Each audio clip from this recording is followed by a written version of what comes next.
बैठ गुरु साहब फोटो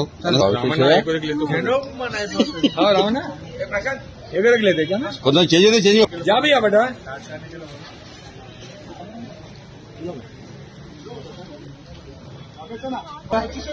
अभी ले लो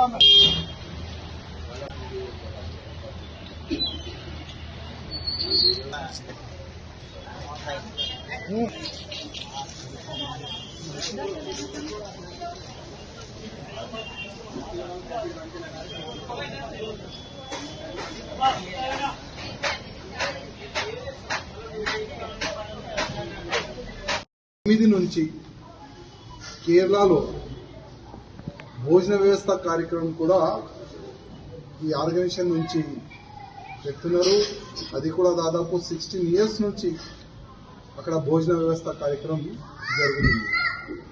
మంచి మంచి కార్యక్రమాలు ఈ ఆర్గనైజేషన్ నుంచి జరుగుతుంది. నేను ఆర్గనైజర్ ప్రెసిడెంట్ గారికి, ఆల్ అయ్యప్ప భక్తులకి నా నుంచి శుభాకాంక్షలు, అదేవిధంగా ధన్యవాదాలు.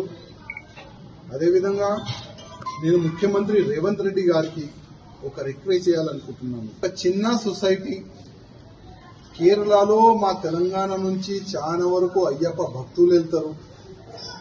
వాళ్ళకి ఎక్కడ ఫుడ్ వ్యవస్థ ప్రాబ్లం కానీ ఉండే వ్యవస్థ అట్లాంటి చాలా వరకు ప్రాబ్లం వాళ్ళకి జరుగుతుంది.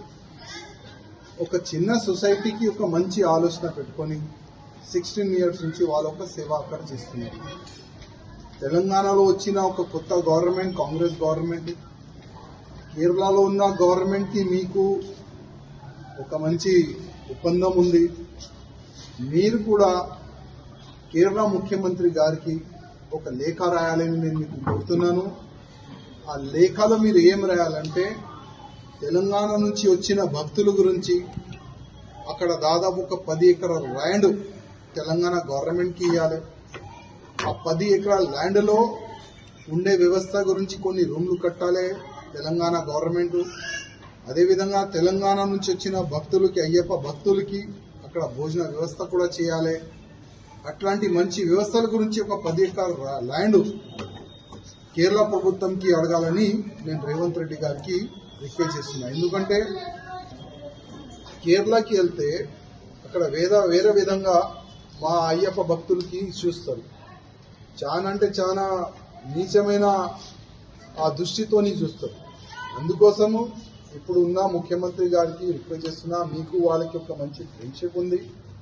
మా తెలంగాణ అయ్యప్ప భక్తులకి కానీ ఆంధ్ర అయ్యప్ప భక్తులు కానీ ఎట్లాంటి కూడా ఇబ్బంది కాకుండా చూసే బాధ్యత మీకు ఉన్నది. అదేవిధంగా మా చంద్రబాబు నాయుడు గారికి కూడా రిక్వెస్ట్ చేస్తున్నా, మీరు కూడా ఒక లేఖ రాయాలని నేను రిక్వెస్ట్ చేస్తున్నాను. అదేవిధంగా కావాలని ఒక కుట్ర చేసినారు.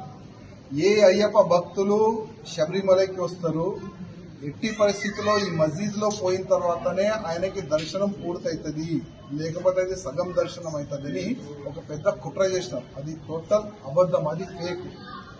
ప్రతి ఒక్క అయ్యప్ప భక్తులు ఒక మాట మీరు అర్థం చేసుకోవాలి.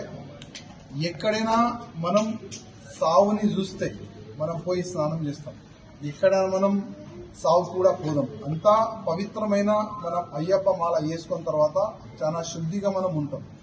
కానీ మాల వేసుకున్న తర్వాత మనం ఒక దర్గాలో కానీ ఒక మస్జిద్లో కానీ వెళ్ళకూడదు. అది రూల్ కూడా కాదు. అందుకోసం ఒకప్పుడు జరిగిన కుట్రకి మీరు ట్రాప్ కావద్దు. ఏ అయ్యప్ప భక్తుడు కూడా ఎట్టి పరిస్థితుల్లో మస్జిద్లో వెళ్ళకూడదు. డైరెక్ట్లీ మీరు శబరిమలకి వెళ్ళండి, పూజా కార్యక్రమం చేసుకోండి, మంచి దర్శనం చేసుకోండి. ఇదే నా నుంచి ఒక అన్ని అయ్యప్ప భక్తులు